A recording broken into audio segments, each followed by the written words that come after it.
यीशु मसीह के नाम से आप सभी को सत्य वचनों के ध्यान के लिए स्वागत है। एक झील में बहुत बड़ा तूफान उठा और उसी झील में यीशु मसीह और उसके चेले भी प्रयाण कर रहे थे। परंतु यीशु मसीह तूफान के द्वारा भी वे निश्चिंत होकर उस नाव में सो रहे थे। परंतु एक तरफ चेले डर के मारे कांपने लगे और उनका अविश्वास उनके सामने था। परंतु यीशु मसीह उठकर वो उस आंधी और उस पानी को उन्होंने फरमाया और सब कुछ शांत हुआ। परंतु यह सभी आश्चर्य देखकर उसके चेलों ने कहा कि ये कौन सा मनुष्य है जो आंधी और पानी को भी आज्ञा देकर सब कुछ शांत करता है। आज हमें इस अद्भुत के द्वारा यीशु बताते हैं कि यीशु ही परमेश्वर है। यीशु ने इस संसार में मनुष्य पुत्र बनकर वे जिए, मरे, जिलाए गए, सब कुछ हुआ, परंतु उसके मनुष्य रूप में यीशु ने कहीं भी नहीं बताया कि मैं ही परमेश्वर हूँ, मेरी आराधना तुम करो। ऐसा विचार प्रभु ने कहीं भी नहीं बताया। परंतु इस अद्भुत के द्वारा हम मान सकते हैं यीशु ही परमेश्वर है।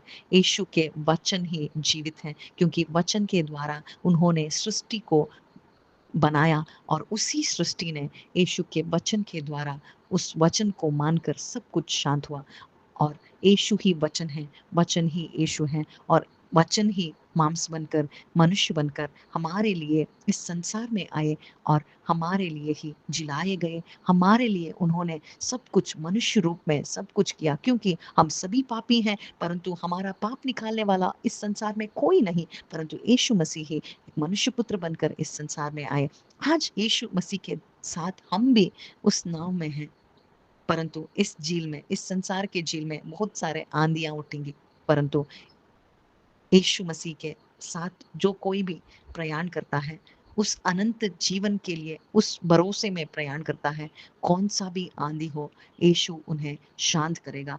यीशु के वचन उन्हें शांत करेगा और यीशु मसीह ही हम सभी को उस अनंत जीवन के उस प्रयाण में साथ रहकर, उसकी आत्मा को हमें देकर उस नाव में हम सुरक्षित रीति से अनंत जीवन को पाने के लिए वही हमारे लिए प्रेरणा है।